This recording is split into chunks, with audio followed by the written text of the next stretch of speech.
right. Thank you all.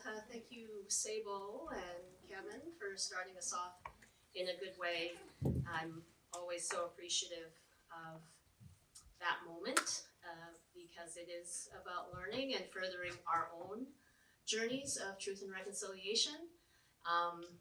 And it also lets us just kind of take a breath and be in space together.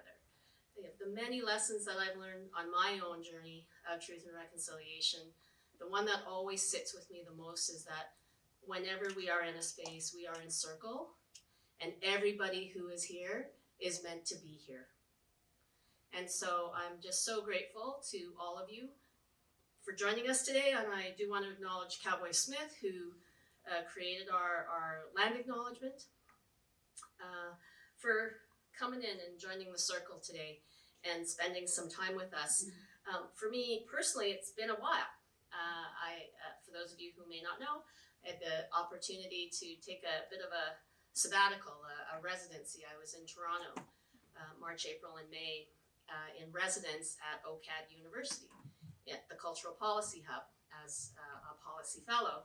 And while the work was certainly work adjacent to what we do here at Calgary Arts Development, as we all know, being in a different space, different people, having conversations out of a variety of different contexts is a really good thing. And again, I really felt like I was part of a great circle in that moment, and in the days and months ahead, I'll be looking for ways to share and include the community in. The one thing for sure I wanted to make sure all of you knew and heard from me about was Calgary and Calgary's arts community are very much on the national radar. People are watching, people are paying attention. The kinds of activities and programs and ways in which we are in relationship with each other and with our fellow Calgarians and sister Calgarians is unique. There's something here that's happening, and I get the great fortune of being one of the champions who has platforms and podiums and panels that I can speak from, and without fail, I had people come to me and say, I want to come to Calgary. I want to see what you're doing.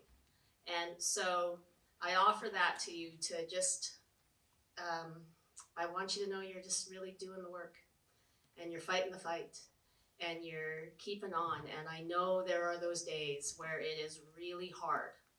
And I hope that today, and as we all move forward in our journey together, we'll be able to keep continuing to encourage each other on that path and be an example to the rest of the country, and in some instances, the rest of the world, for all that we are doing to ensure that the arts and culture are very present and very much a part of who we are as Calgary, as Alberta, and as Canada.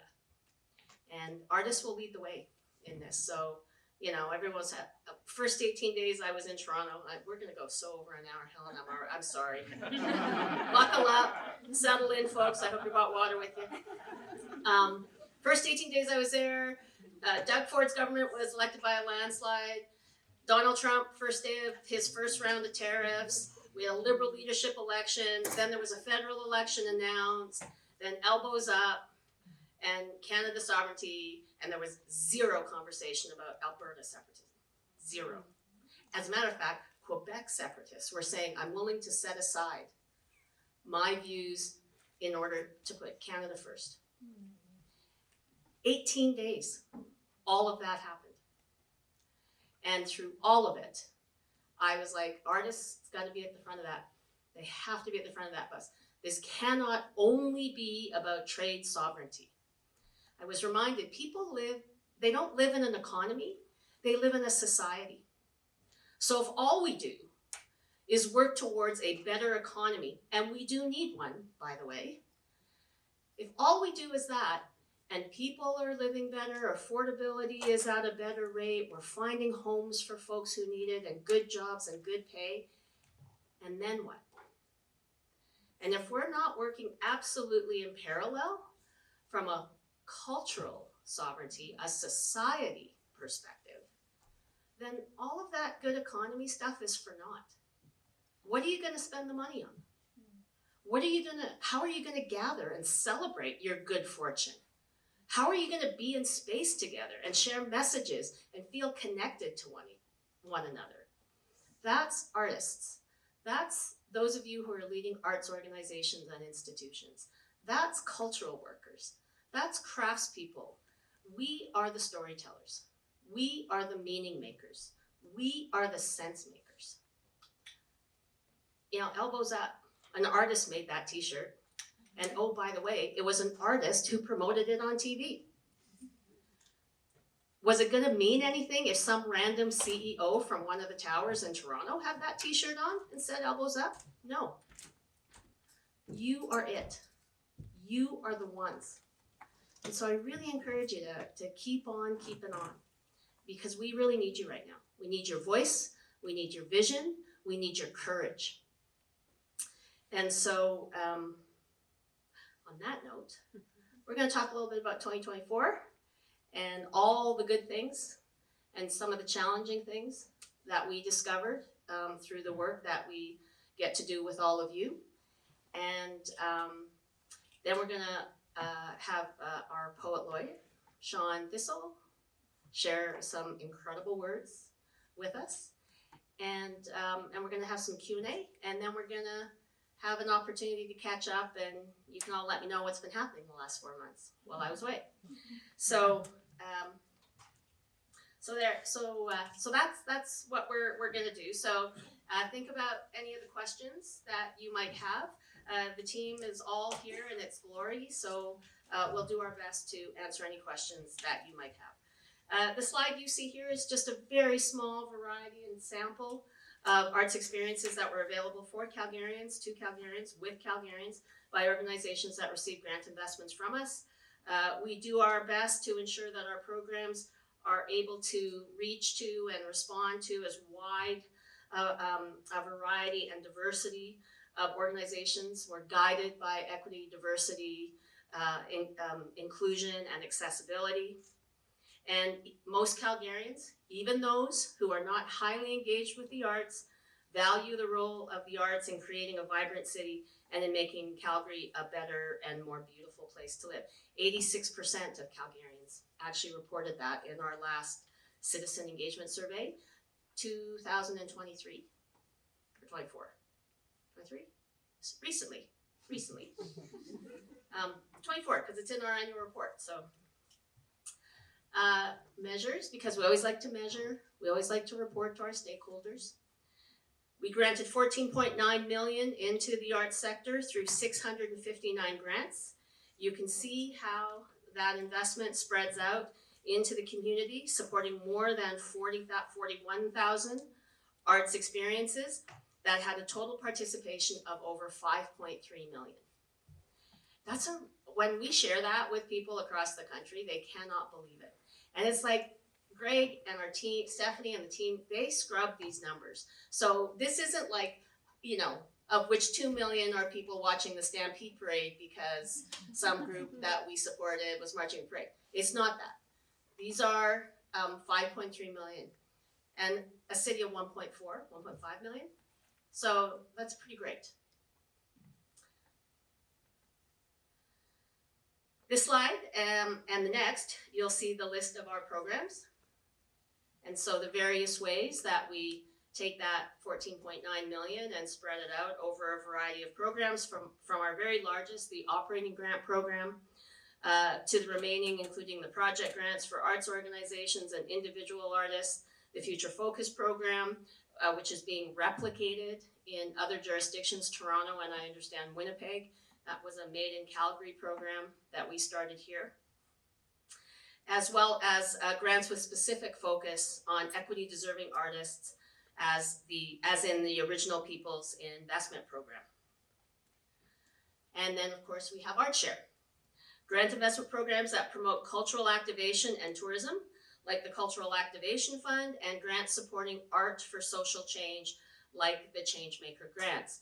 So as I said earlier, us really trying to find as wide array as possible of how we might invest the city, our dollars, public dollars, on behalf of citizens, to respond to a whole variety of interests that Calgarians might have. You know, it isn't like everybody likes everything.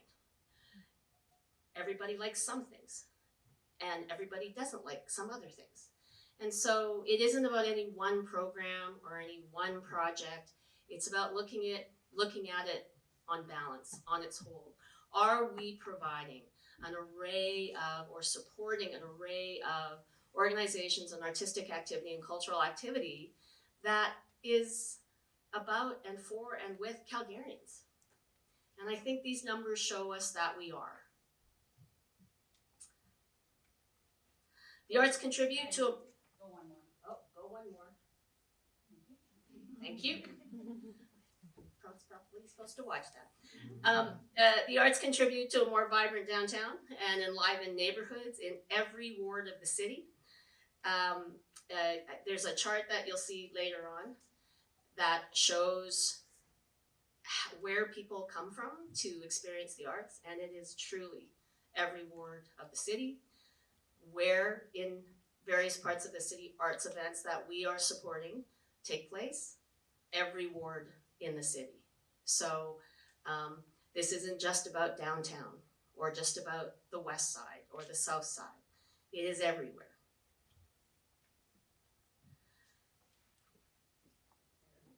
And there you go.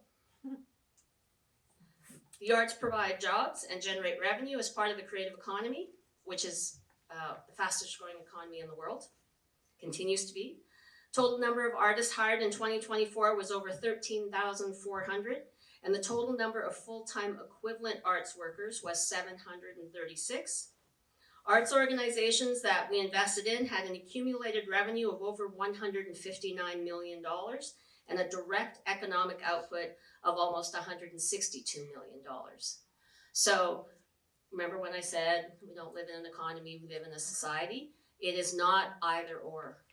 The arts contribute to our economic well-being in meaningful ways.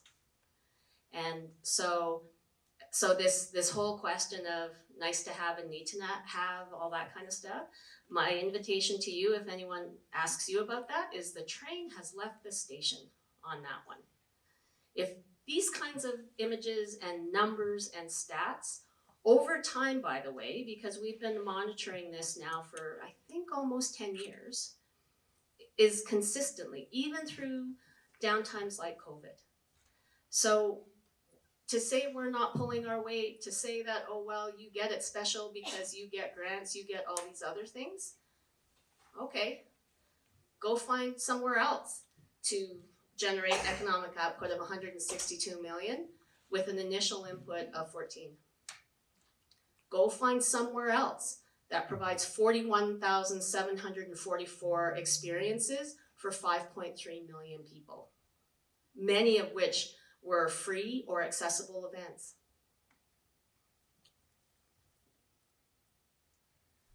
These are more economic impact numbers, diversity numbers that I just mentioned, so which means that's probably a slide behind. Thank you very much. So they shouldn't leave the clicker to me. Access to the arts, we talked about 41,000 events.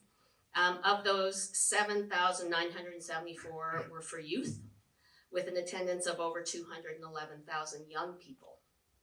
Those artists and organizations, and I know many of you are in the room today, thank you for programming for youth who often hear stories about how arts experience, oh my goodness, boy did I mix up this sentence. Those artists and organizations who do programming for youth often hear stories about how arts experiences contribute to learning, to confidence, to teamwork, to understanding, and to generating a sense of belonging. Artists, as I've said, are our storytellers and our meaning makers. The arts shape our identity for our city, which is the third most diverse city, major city in Canada. And I'm guessing within 10 years, probably on the earlier than 10 year side, we will be over 50% visible minority. Our arts ecosystem includes stories and arts experiences that are as varied as the people who live here. We need to pay attention to who is living in Calgary and who is coming to Calgary, which is why our work is guided by the values of equity, diversity, inclusion, and accessibility. And I would invite us all to consider we still have a ways to go. How many of our senior executive offices in the nonprofit or the for-profit in Calgary look like Calgary in a representational way? When you're hiring, how many people of visible minority or invisible minority for that matter apply for your jobs? Why don't they if they don't? And what are you doing well that you might share with others if they are applying? Question I've asked every year for many, many years now of the community. What do your offices look like? What do your stages look like? What are the books or the magazines or the materials that you publish? Who are they by? That's how we make a difference here. And it isn't right to leave it on the burden of those who are the minority to continue to have to carry that burden. And so it's why we have those specific programs that we have. Was I on the right slide?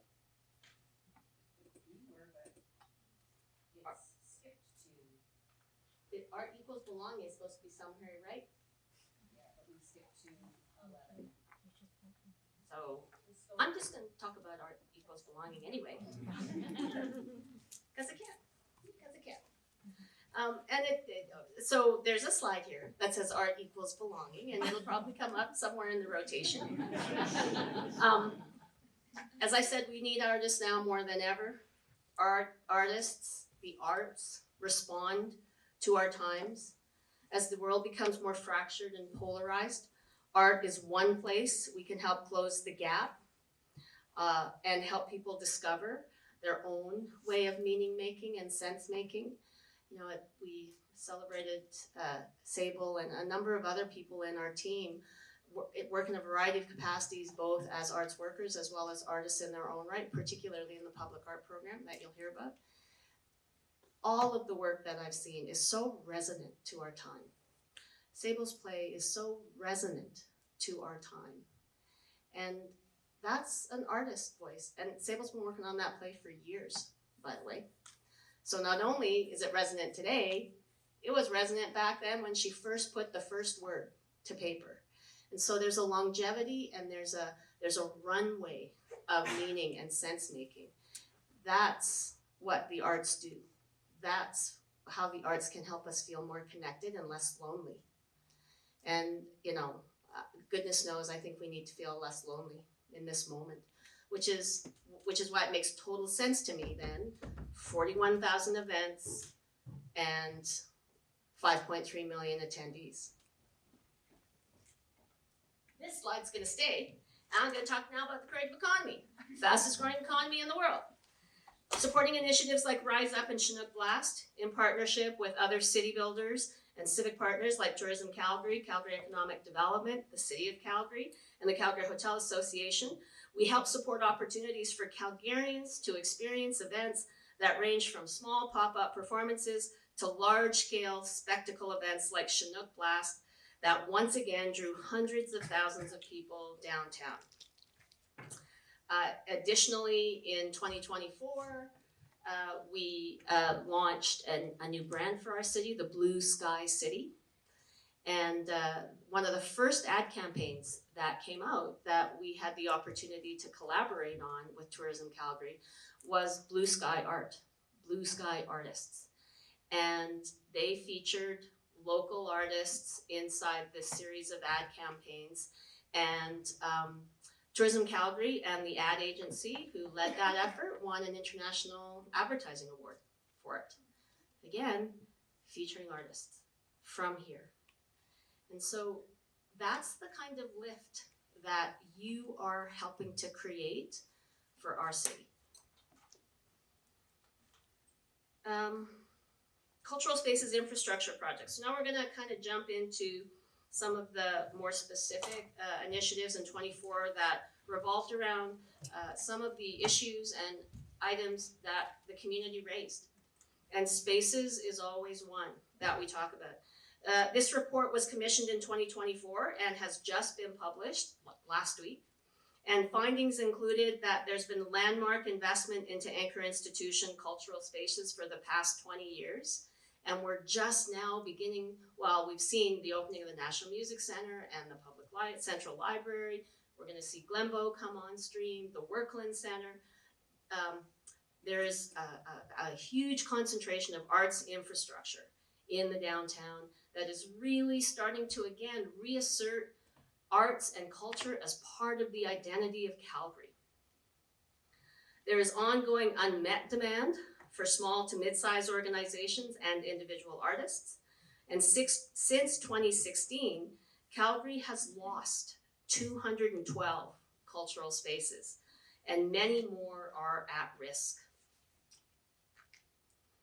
Our operating expenses for facilities are increasing due to, like I'm telling you, things that you all know, whether it's that you have your own spaces you're trying to keep afloat or whether you're always seeking space. The report by AEA Consulting recommends we support and leverage existing investments in the ecosystem of both cultural consumption and production spaces across Calgary, and enable effective leadership, resources, and partnerships in the development and operations of Calgary's next generation of cultural facilities. And part of the work into C-Space and the various projects and initiatives that they're undertaking is all included and enveloped in that. C-Space has recently signed an MOU with the city to explore the possibilities of an arts campus for Fire Hall Number 1 and the Northwest Travelers Building. So again, another magnet in the downtown.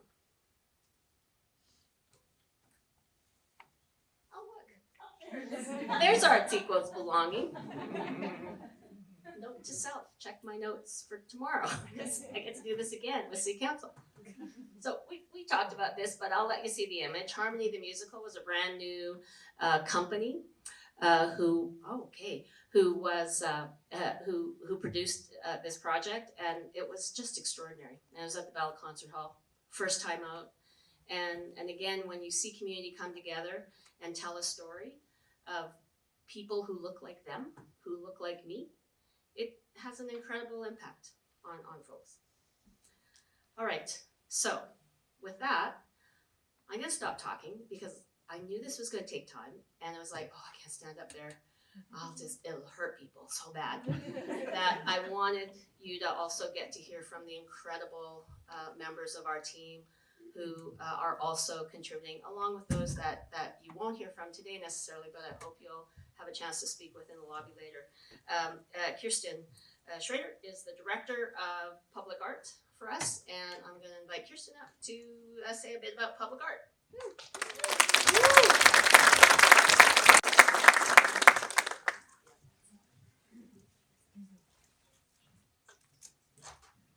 Hi, everybody. I'm going to raise this up a bit. As Patti said, I'm Kirsten Schrader. I'm the new Director of Public Art. Probably new to all of you because I'm new to Calgary. I moved here about 1.5 years ago from BC. I'm excited to be here. It's a very thrilling organization to be a part of, and please do come introduce yourself to me. If you want, afterwards, I'd like to meet you. Okay, I was hired last September, and in addition to our full-time team of 5 public art staff, we added 10 project leads in 2024 and 9 more in 2025 so far. We are committed to delivering a public art program that is engaging, relevant, and accountable by creating new public art opportunities that reflect the diversity of our city and promote community development and belonging.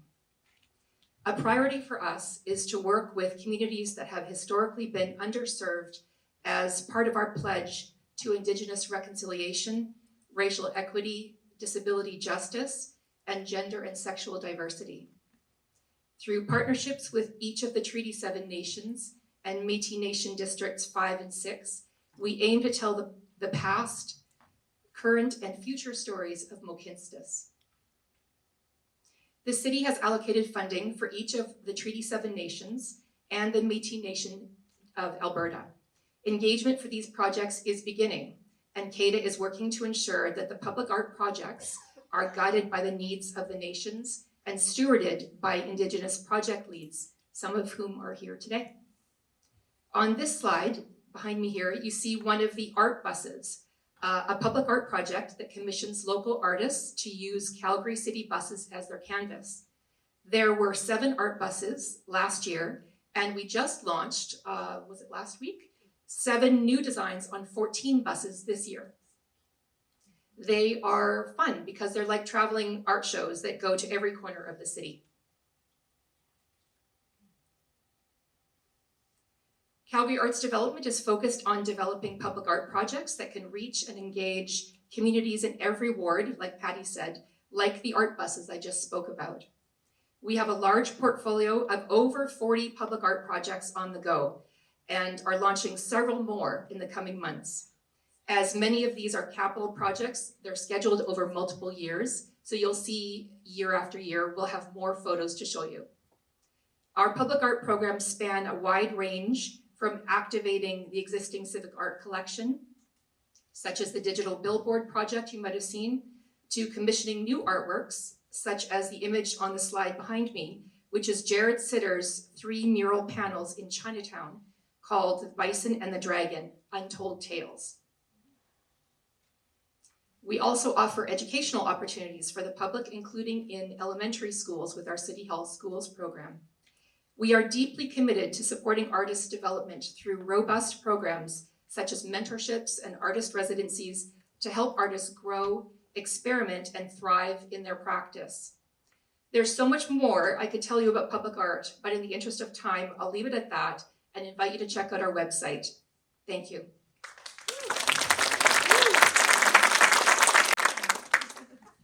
Thanks very much, Kirsten.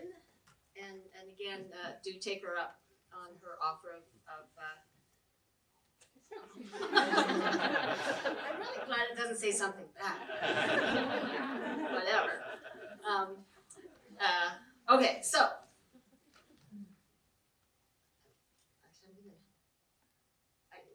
I'm sorry. Like it's been a while since I've had a chance to be with all of you, so now I'm just completely rambling, but reconnecting to the bow. I love that this is on this slide right now. We made these slides, I don't know how many weeks ago.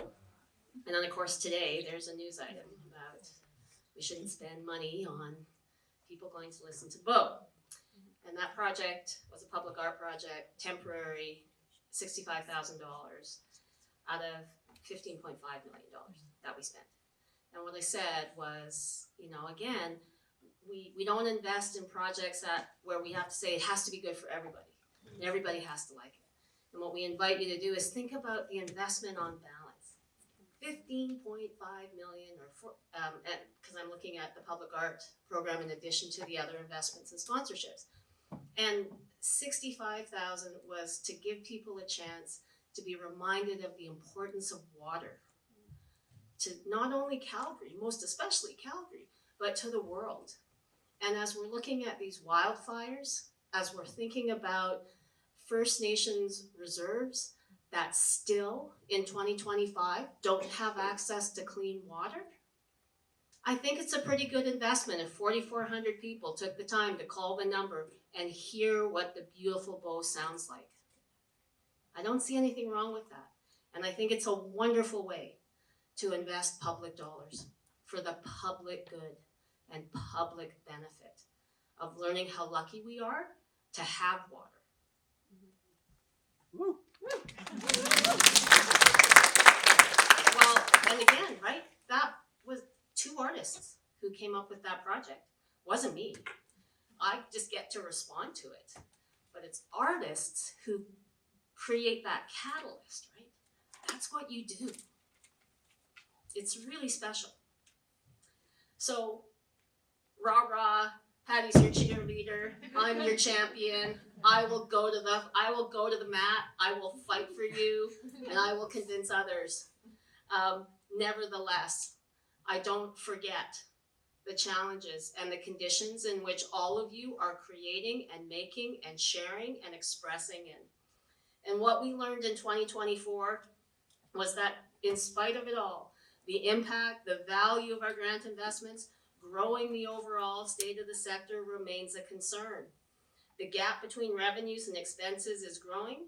42% of annual operating grantees reporting deficits in both 2024 and 2023. Inflation and affordability have created a precarious and volatile financial environment. While the total amount of corporate and private funding has returned back to pre-pandemic amounts, the median funding amount has dropped. So people are given, but they're not giving as much, with more dollars going to fewer organizations. Competitiveness and changing philanthropic priorities have made it increasingly difficult to diversify revenue streams.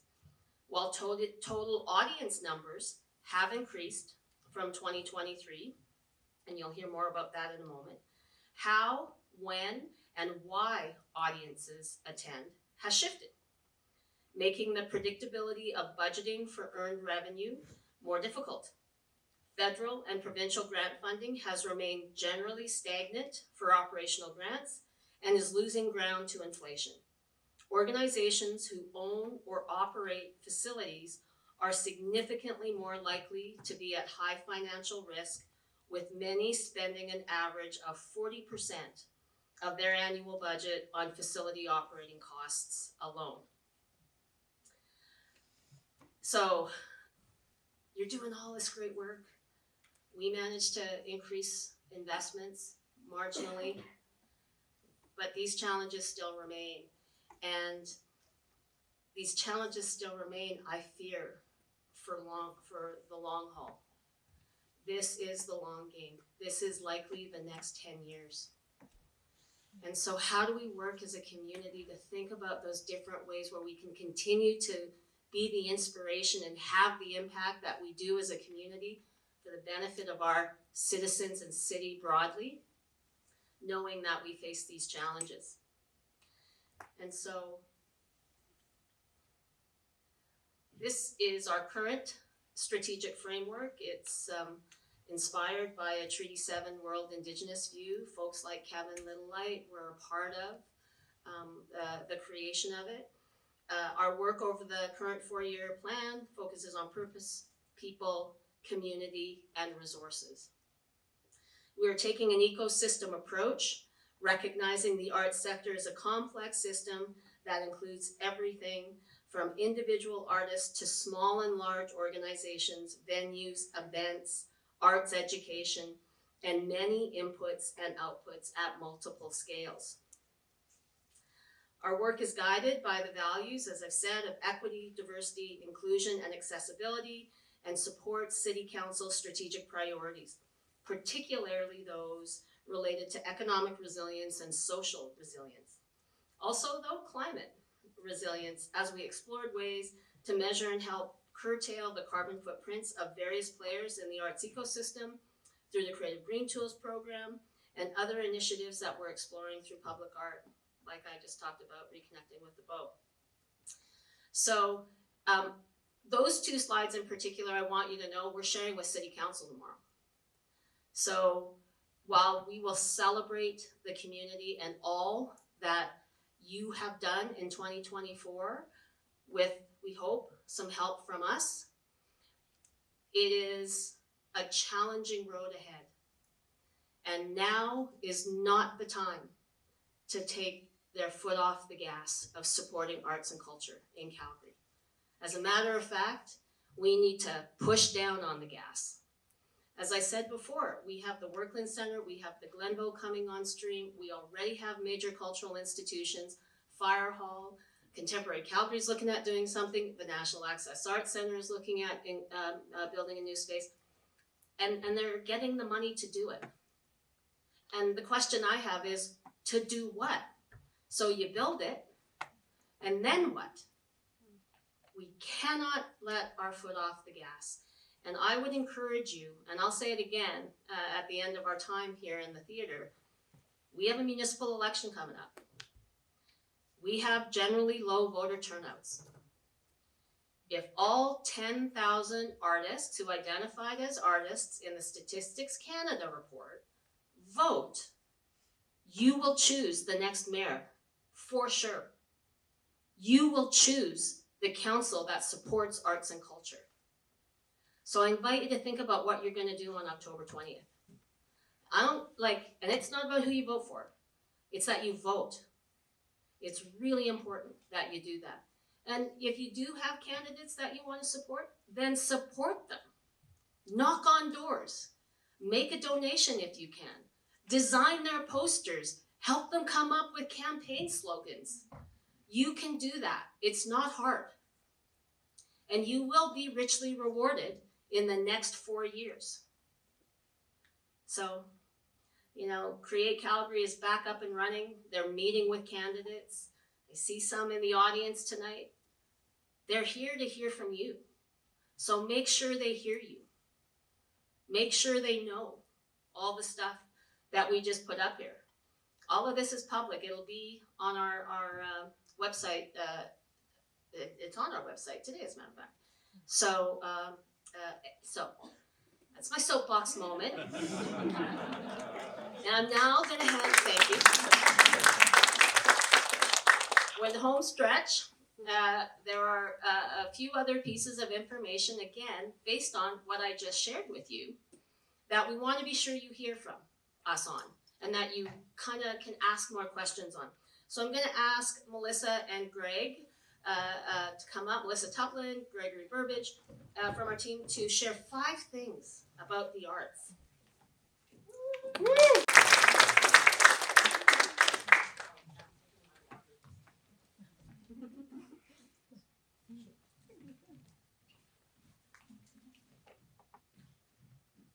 We went back a slide. This is gonna be great. Very entertaining. We went back a slide to the strategic direction, which is fine. We're working right now at the Living a Creative Life 10-year strategy. We're working on the renewal right now. We're working with a citizen reference panel. So we sent out thousands of invitations to Calgarians, very random Calgarians, all over the city. We're working with 40 to 50 of those folks. They represent Calgary. This represents Calgary, not just demographically, but in the ways that they participate in the arts. Right? We've got folks on there that participate in all ways in the arts. We've got folks in there that participate in, right now, no ways in the arts. So Monday night, I didn't see any of you there, but Monday night, we shared 5 things with them. We thought we'd share those things with you too, so that when you're at a dinner party with them, if you'll run into them, you'll have that same baseline level of arts data. Dinner party conversation, I know, based on my dinner parties, generally revolve around arts data. My role involves overseeing our grant investment programs, including our annual operating grant program, where we collect so much information that's critical to our understanding of the sector. So we're going to start there. We're going to start with the biggest numbers coming out of the program and the ways that Calgarians most commonly participate in the arts in Calgary. So last year, as you heard, organizations funded by Calgary Arts Development created 41,744 events. And we know that we're hundreds more funded through our one-time project grant programs for organizations and individual artists. And there were even more in Calgary that we did not support. Bruce Springsteen was here. You'll be shocked to hear we did not fund that. Broadway Across Canada was here, and that's not in the list. This is just the number of events that we fund through operating grants because these organizations are Calgary-based and primarily serving Calgarians. 41,744 events. This is everything from festivals to community theater, from art gallery openings to youth programming in and out of schools. And we see that giant dip in 2021. We're going to come back to that. During the peak of COVID, there were about half as many events in Calgary as there are now, despite organizations turning to online programming and other ways of staying in touch with their audiences. And as you heard, these events were attended by 5,360,126 participants. Again, just the stuff we funded. Attendance levels are higher here than pre-pandemic numbers, but it's not a full comeback across the board. While some areas have recovered, Others, like movie theaters, museums, and live music, are still struggling. A big reason is cost, but the proliferation of other entertainment options like streaming and online content that are often more affordable and easier to access plays a role. Even though there's those over 41,000 events with millions of attendees, Calgarians still report that it's difficult to get information about the arts and that they don't know what's going on. Hey, that's fun. That's a map. Greg, you love maps. I do love maps. I do love maps. That's why I'm here. We just ran a pilot project. Some of you know about this. We just ran a pilot project with 21 organizations mapping where Calgarians come from to attend arts events we support. You know, we worked on making the map look good in mobile, and we didn't think about like what the map would look like on a really big screen. So this is fun. We should get one of these for your office. When you zoom in, someone came from almost every block in the city. When you zoom in on neighborhoods, every block has coverage here. The only places that don't have coverage, you'll see parks, like Nose Hill Park. Not a lot of people coming from the arts that live in Nose Hill Park.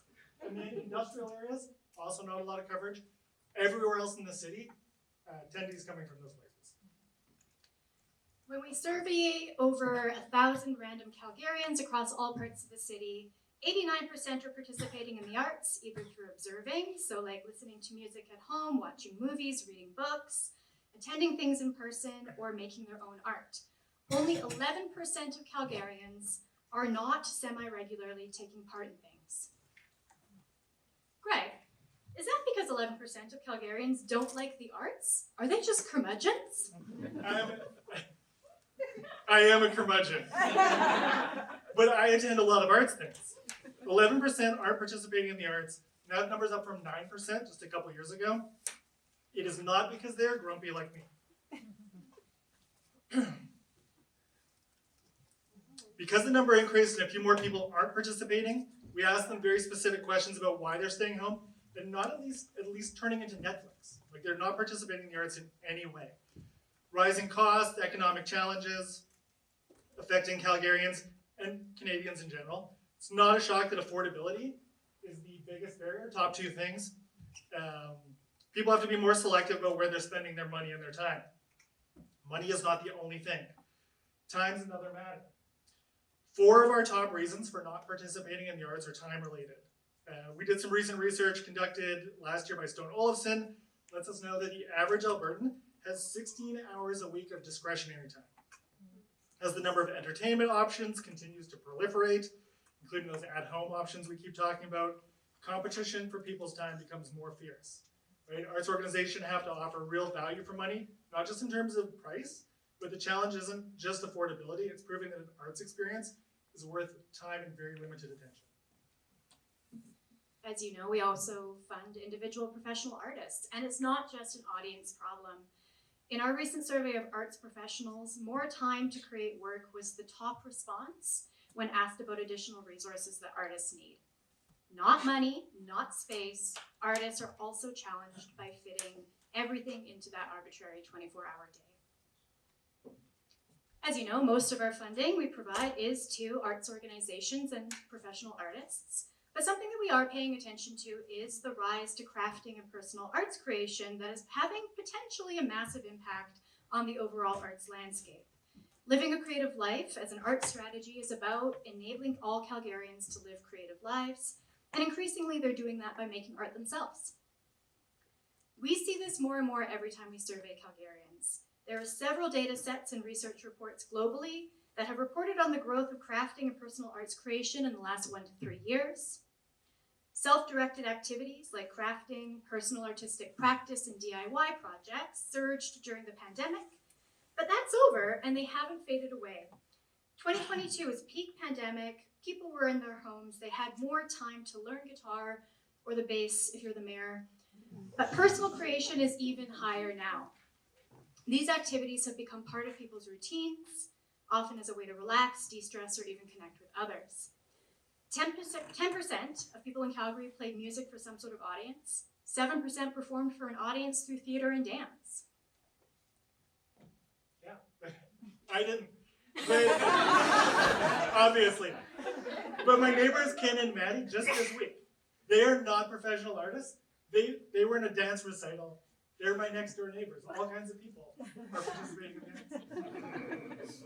We're getting the home stretch here, folks. This is a great stand-up comedy routine. We will take notes. I'm from Calgary. I can confidently say that Calgary is the best. The Peace Bridge is the most photographed piece of public art in Canada. 47% of Calgarians think our arts and culture was about the same as it has been last year, and 46% has said it's getting better. Only 7% of Calgarians think what's going on in Calgary is getting worse. And with 11% not participating, it means even people who aren't participating in the arts have a generally positive perception of what's going on here. 48% of Calgarians think our arts and culture offerings are of a world-class caliber.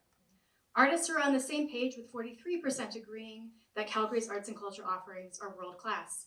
Greg's not from Calgary, do you agree? I do. Calgary's the best. You know, it's weird that they don't give the research team time every year. This routine is amazing. You're putting me on the spot here. I'm not from Calgary. Calgary is the best. Calgary is the best. As long as you don't compare it to anywhere else in the world. It's world class. Why is everywhere else better? When we ask Calgarians how Calgary compares to Winnipeg, Edmonton, Toronto, Vancouver, Montreal, there is not a single Canadian city that Calgarians think our arts offerings are better than that city. 45% of Calgarians say that our arts are better than Winnipeg and Edmonton. 20 to 24% say we're better than Montreal, Vancouver, and Toronto. There's a ways to go to connect the perception of our cities having world-class art to how we actually compare ourselves to other cities. And the last thing from that same survey that you should know today: we love the arts, 5 million attendees, 40,000 events, but we're not so sure about artist experiences. Only half of Calgarians think Calgary is a good place to be an artist, and artists agree. 45% of artists in 2023 felt that Calgary was a good place to be an artist, less than half. After the onset of the COVID-19 pandemic, the collective perception of Calgary as a place for artists declined significantly, undoubtedly due to the negative effects of the shutdown had on the well-being of artists. In Canada, peak unemployment was 14% in May of 2020 during the pandemic. A year later, it was 8%, almost half. If you think back to that first chart that we showed, the number of events and how the number of events in Calgary dropped by 50% during the pandemic, this is the first year it's back. It took 5 years to get back. That's 5 years of lost opportunities for artists. In that same survey, this doesn't get better. In that same survey, 25% of artists said they would like to leave Calgary within the next 2 years. I think a lot about that when Kirsten was speaking. The public art challenges, we have the most photographed piece of public art in Canada. And we talk a lot about making opportunities for Calgary artists. But if we don't make this a good place to be an artist, and artists want to leave, are there things we can do to make sure artists want to live here and make the most photographed piece of public art, and to make that art that sells those 5 million tickets, so we're not losing those artists when we want local artists to make that art. So as Greg said, these were 5 things that we shared just as context setting for these 40 to 50 random Calgarians that we've convened to review the Living a Creative Life art strategy. And they're 5 things that we're also monitoring and considering as we look ahead to our next strategic framework and our program design for public art and granting. This data helps us understand how we can better support arts organizations to continue to serve millions of Calgarians with world-class offerings that are celebrated by our communities, and to work with our collaborators, partners, and the sector to continue to make Calgary a better place to be an artist. This was fun, but we're committed to making our research available to our community, and in the next few months we'll be publishing all of the reports we referenced today. I can hardly wait. So maybe if I go keep making charts, can I leave you here? Great, thanks.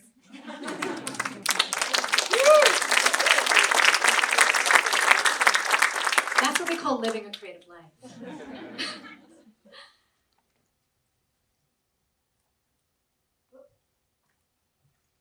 not the one. So on the screen now, you can just see the names of the folks and organizations who are pictured in this presentation today and the photographers whose images we used.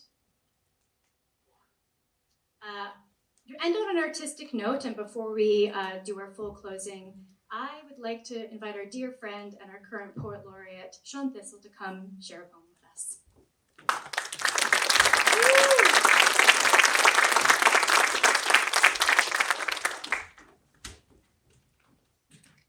I started referring to this as my security blanket, and I think it's about to die, so we'll see how this goes. I just want to say thank you to Sable and to Kevin and to Kirsten. Welcome to Calgary, and to Patty and to Melissa and to Greg. It's an honor to be here with all of you today. And I was thinking, Kevin, about being in the company of artists and listening to everything that was said today. And I thought, oh my God, it's so magnetic, and there's so much to talk about here. The energy is rich, and the conversation after this is going to be amazing. And I just wanted to say one thing before I share this poem, actually two. I'm a liar. The first thing is that many years ago, someone asked me, and I used to, well, I'm still a fundraiser, but I used to fundraise in the social service sector, and somebody asked me one day, would you ever fundraise for the arts? And I said, under zero circumstances would I fundraise for the arts. And they said, why? And I said, because I don't feel there's an urgency. And this was like a long time ago. I've learned better. And what I've learned is that having worked in homelessness prevention and family violence prevention, and you know, at some of the intersections of some of society's greatest challenges, that fundraising for the arts is actually primary prevention. That by getting people engaged in the arts, by getting artists connected to community, we're actually building resilience in a whole other way that's just so important. Anyway, I just wanted to say that. Also, I have the opportunity this past weekend to go and share some poetry at the 30th anniversary of the HMCS Calgary. And if you're not familiar, Calgary, HMCS Calgary is a Navy ship that is named after our great city. And the naval officers on that ship, actually as part of their dress uniform, wear a Smith-built hat, which is a really interesting and wonderful thing to experience and see. This was particularly meaningful for me because this was at CFB Esquimalt and Ogden Point. These are places that I visited as a child because my father spent almost 30 years serving on CFB Esquimalt when he wasn't at sea. And the poem I'm about to share with you is the same poem I shared there. And so, water. Nippy is the Cree word for water. It was shared with me by my good friend Walter MacDonald White Bear. Yow is the patois word for water. And yow is also, so Jernesier is similar to patois. It's the language spoken on Guernsey. It's where my family first immigrated from in the 1600s. Water is, of course, the Old English word for water, and we are made up of water. And so I share with you nippy, yow, water, we. And I'm gonna shake it out because I was on a turbulent plane just before I got here. Whew, okay.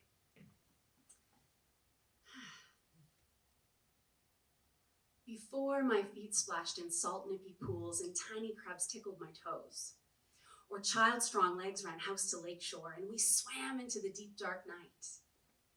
Before I learned raindrops warm surface water, storm static tall hair stands and swimming in the dark is much more fun. Before the creek ice gave way and we rescued each other, swearing not to tell. My mother, she dipped and stroked horsehair, laid her soul bare in landscape.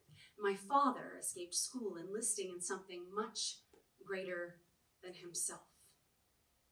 Before my grandfather lost the love of his life in a boat he built with his own 2 hands. Long before my ancestors left Guernsey. 4.5 billion years or so ago, there was this current that was calling. 4.5 billion years. It whispered on wind. Announcing itself to the night sky, it set foot on masses still forming. Flashed like floods follow the path of least resistance. It babbled incessantly, hoping for connection. Wandering from beautiful body to beautiful body to beautiful body electric. Every language calls it something. Some call it many things. Many call it Allah, others sing Yahweh or Jehovah, praise Creator or Ganesha. Even atheists say things like they'll believe in it when hell freezes over. Which leads me to wonder, does that process start with snow drifting water into flames? The Inuit have more than 50 names for snow. The Sami, 180. But God, Allah, Creator, Eternal Goddess, Ilaha, Adonai, Elohim, Vishnu, for them there are thousands of sacred syllables spilled from lips in prayer, and no one argues over snow while we wage wars over religion. And I wonder if it occurs to any of us. And I wonder if it occurs to any of them. Nipi, Yao, water, Vishnu, nature, creator, are all the same East African river our greatest great-grandmother drank from. We have risen and rained on thirsty soil, countless times frozen and freed ourselves, toiled against sediment and stone, emerged from birth canals forming every continent, ancient and innocent. We squall across ocean floors, lust in and out lungs, sip and slip through veins under every color, including forest, evergreen, dew grass grazed upon. Not one more drop exists that never has, that never shall be. And I wonder if the language of divinity gets in the way of finding it. Falling from skies, roaring to shores, rising roots and shoots to canopies stretching through branches and breath and words that sound like love, that sound like poetry. And I wonder if it occurs to any of us. We too whisper on wind, announce ourselves to the night sky, set foot on masses still forming. I don't know about you, but I babble incessantly, hoping for connection. Wandering from beautiful body to beautiful body to beautiful body electric. Nipi, Yao, water, Vishnu, nature, creator. We're all the same. And that current, that same current from 4.5 billion years or so ago, that current is still calling.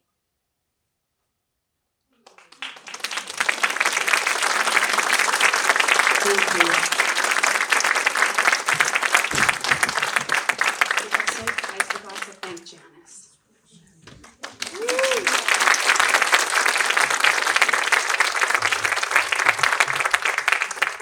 Get off a plane and race over here to make it. So we're just so grateful. Thank you so much. We kept you over time, and my apologies for that. I hope that you found what we had to share with you today meaningful and relevant to the good work that all of you are doing. I do want to allow just a couple of minutes if there are any questions that anybody has. I want to make sure that you get a chance. I'll do a quick scan. There, I see over here. Hi. Patty, I just Oh, have hey, a Kat. I Sorry. just have a comment. Yeah. Your second last slide on the challenges, Yeah. third bullet from the bottom, you say that federal and provincial funding hasn't kept pace with inflation. I'm Yeah. wondering why you haven't included civic in there.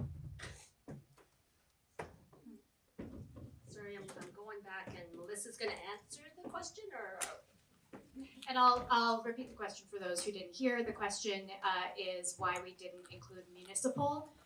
It's because we haven't fallen behind quite yet, but we're coming close. It's just because of the significant increase that we received in 2019 and that we were able to pass on to the program on average to 2023. We understand that individual organizations might be seeing that inflation, but on average it hasn't yet.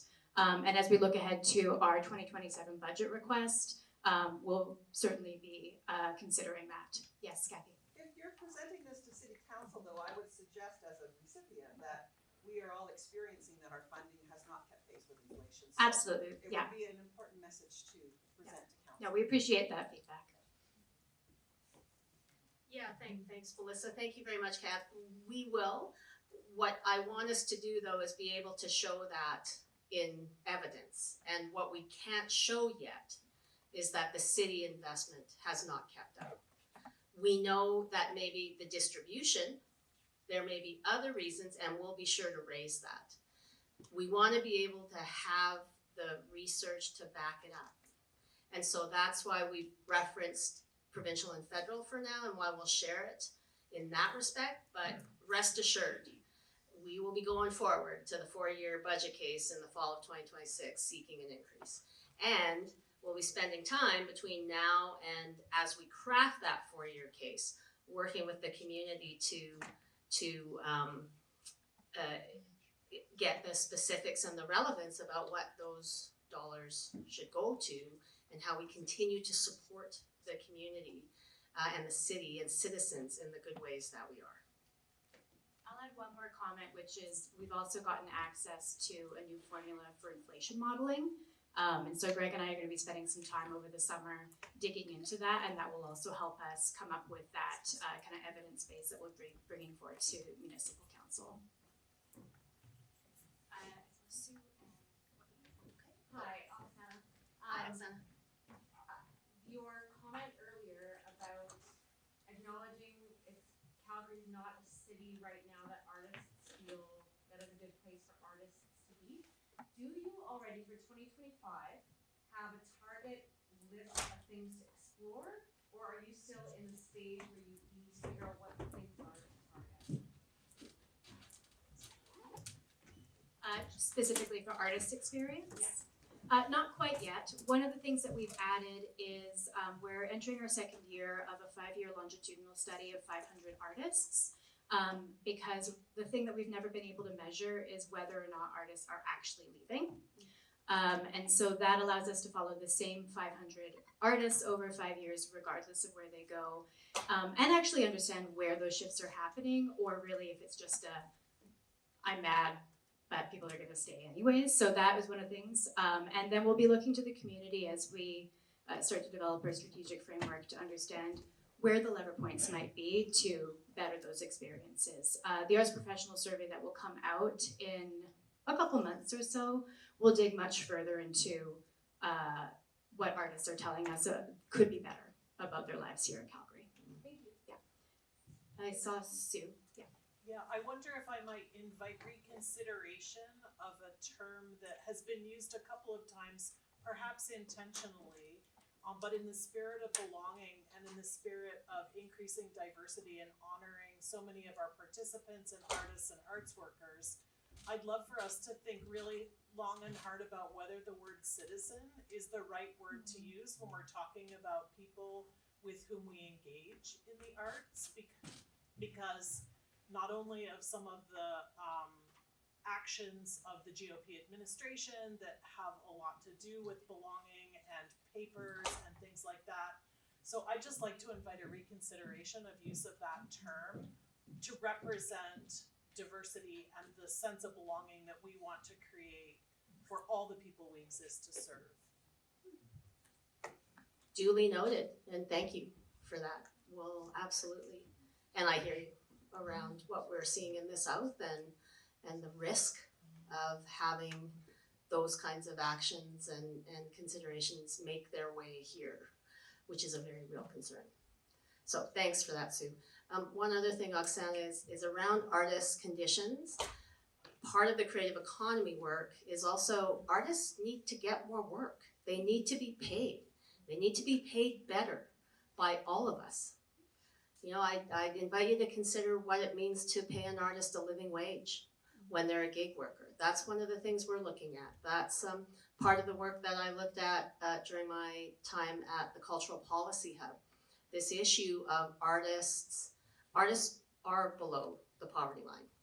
So if we help increase the conditions for artists, we will increase the conditions for all people who are finding themselves in those circumstances for whatever reason. So yes, Melissa and I have talked about over and over, we can't grant an artist out of poverty. And so we have to think about other ways. That's the work in addition to the grant investment programs that we work on, and why we work so hard to have our partnerships with economic development and tourism and other civic partners, and for sure encourage that artists are at the table when we talk about affordability, when we're thinking about housing, when we're thinking about our identity.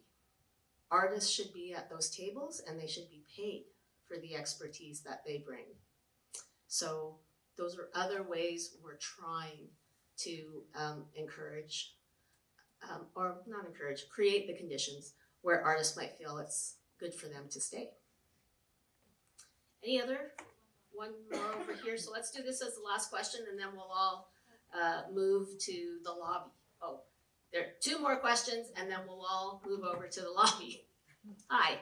Cultural spaces that have been lost, 200 of them. Yeah. Can you just name 4 or 5 to give us a context? The Cultural Spaces report indicates that the majority of those spaces are largely those private dance and music studios that are those in more commercial areas.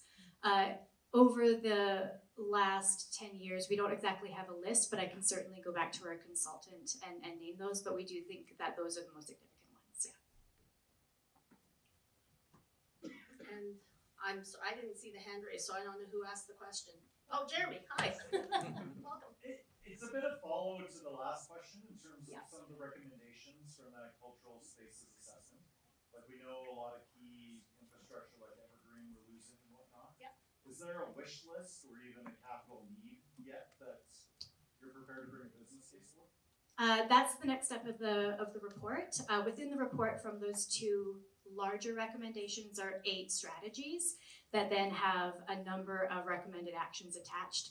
Joni Carroll, who you're sitting directly next to, will be happy to talk about that more. From here, Kata will be working with our partners at the City of Calgary and other key partners and collaborators to identify which of those recommended actions should be prioritized and are really actionable to bring forward in our next budget ask or within the City Arts and Culture Department's own budget asks. So there are some very specific actions that are attached to capital and operating for facilities. All right, so I invite us to all enjoy some food downstairs in the community living room, mingle with the CADA team and your colleagues from the arts community. There's free punch and water, and if you want a different kind of beverage, the DJD Cash Bar is open. Many thanks, Kathy, to you and your team for hosting us here at Decidedly Jazz Dance Works. Thanks again so much for coming, for bearing with us. And we'll see you in the lobby and at this summer's festival. So thanks again. Take care.